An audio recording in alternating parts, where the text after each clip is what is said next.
Siguro nasa hospital na ako ngayon, nag-aagaw buhay. Ikaw, Greg, paano ka napunta rito? Mahabang kwento. Ano bang trabaho mo? Si ano? Sa organizations officer sa isang first-class restaurant.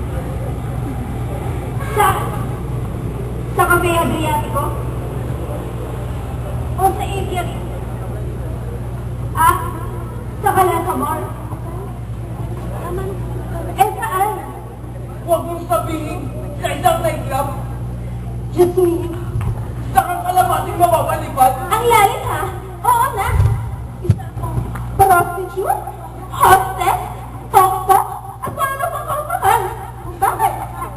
Obvious ba? Mukha naman akong Vicente. Hindi tulad ng iba dyan. Mukhang bakla. Paano ka nga napunta rito? Huwag mo sabihin, may AIDS ka, utang na loob, ang cheap ha, silver, lahat sila with protection, and it's just all of them. At si Charles ha, strawberry flavor pa.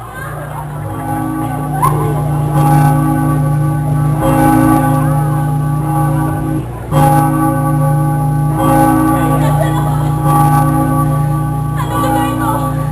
Sino kayo? Ano ba sa tingin mo? Bakit? Bakit wala kami? Huwag niyo sabihin kayo. At nasaan sa San Pedro? Ano nga namang impyerno to? Nasaan ang mga demonyo? Kayo!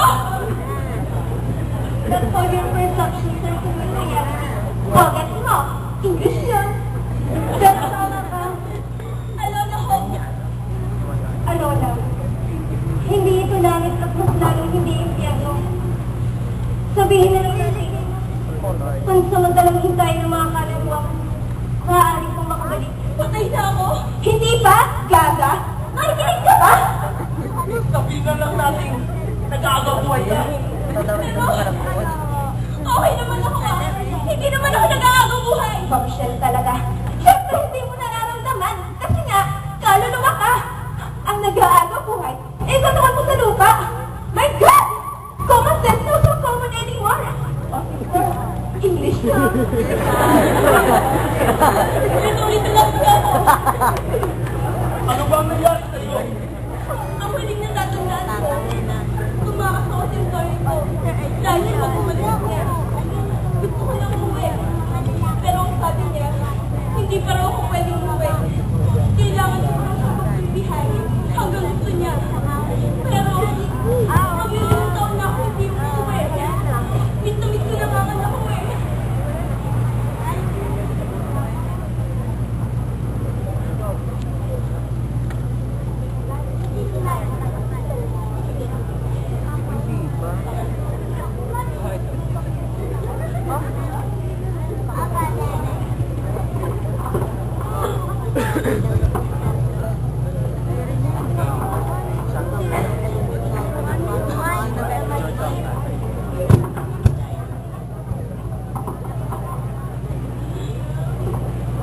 Dear Mama, ang fast-fast ng grades ko. Sana nandito ka. Kailan ka ba uuwi? Sabi ni Papa, ilang tulog na lang eh. Bakit ang tagal-tagal naman? Kahit wala ng gal, basta umuwi ka na. Gal? Gani? At si John, Ang anak mo nakagraduate na sa bukas. Sana nandito ka. Para ikaw nagsabi sa medalya niya. Kailan ka ba talaga uuwi, love? Miss na kita. para saan naman mga paghihirap ko? Kung hindi ko rin naman makakasama ang pamilya ko. Papa, birthday ko na bukas. Sabi mo, uwi na si Mama. Bakit wala pa siya? Hindi ko alam, anak. Pero huwag kang mag-alala. Malay mo bukas. Nandito na yun. Hindi ko na alam ang gagawin ko.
may nakita ko mataas na hagdanan.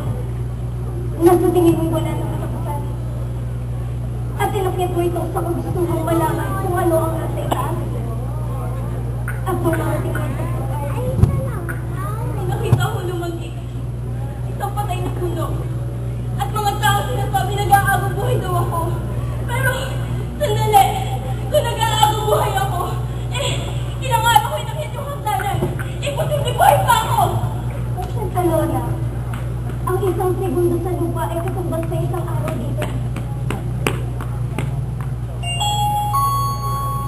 Ano yun? Bakit? Iyan ang tanda na isa sa atin ang makakabalik. Isa sa atin ang mabubuhay. 4688.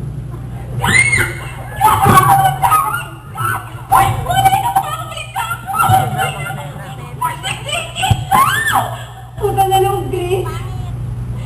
Ba? Maawa ko sa mga batang umaasa sa akin. Kasi siguro ko hindi na maabot ito sunod na pagtunog ng patingaw. Nangingin ako siya naman sa'yo. Ayaw halos sa mga bata inaalagaan ko.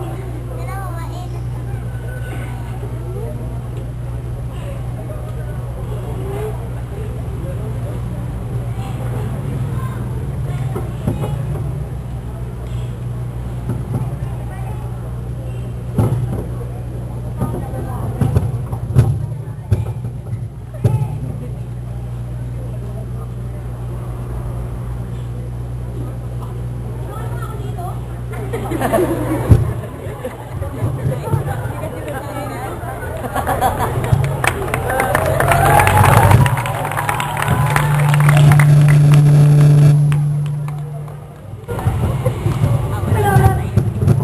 Maraming salamat. Gusto ko mahala sa'yo.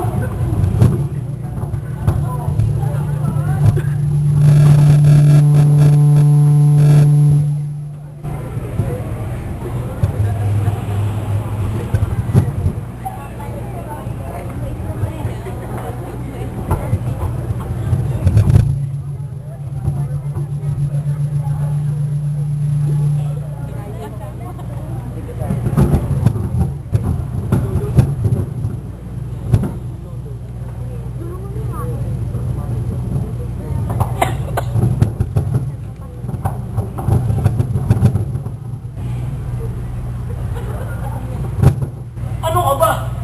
Bakit mo binigay? Hindi mo ba alam na baka hindi ka nakabuti na susunod na pagtunog ng patingaw? Alam ko, pero tama siya. Sa ating tatlo, siya ang may mas karapatang makabalik. Ikaw, aabot ka pa. Ako, okay lang yun. Isa lang naman akong GRO. Hindi naman iyo naman na yan. Hindi natin alam kung bakit ikaw ang binigyan ng pagkakataong makabalik. May dahilan. Ni ikaw ay di mo alam. Ang hindi ko maintindihan, kung ba't atat-tatap yung makabalik. Nasamantayo yung pagkakapang makabalik. Ano na? Buhay ang nakasalalay dito. At huwag mo ang isipin. Pahaba pa ang oras mo. Tandaan mo. Nag-aagaw buhay ka. Hindi natin alam kung anong pwedeng mangyari sa iyo. Sa isang segundo, maaari kang mamatay. Mabuti kung saan ka mapupunta. Medyo bongga dahil mga anghel ang susundo sa'yo. Pero kung sa ibaba ka mapupunta, mabubuhay ang mga anino. At kakalad ka rin ka sa walang katapusang kamatayan. Na paulit-ulit, nakakapanginabot. Ano niyo nalaman na lahat ng yan? Kagaya ko. Nagtanong din kami sa mga nauna sa amin.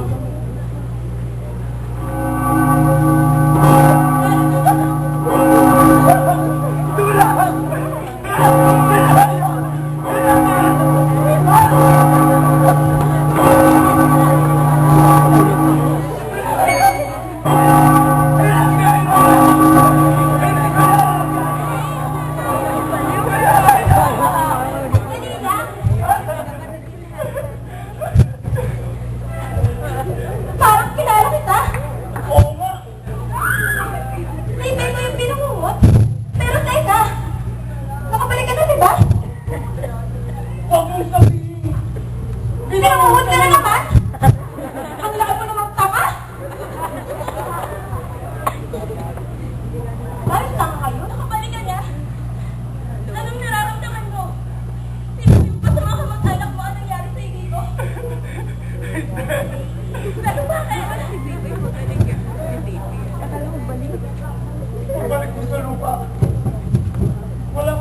tandaan ni isang alaala tungkol sa kanasan mo dito.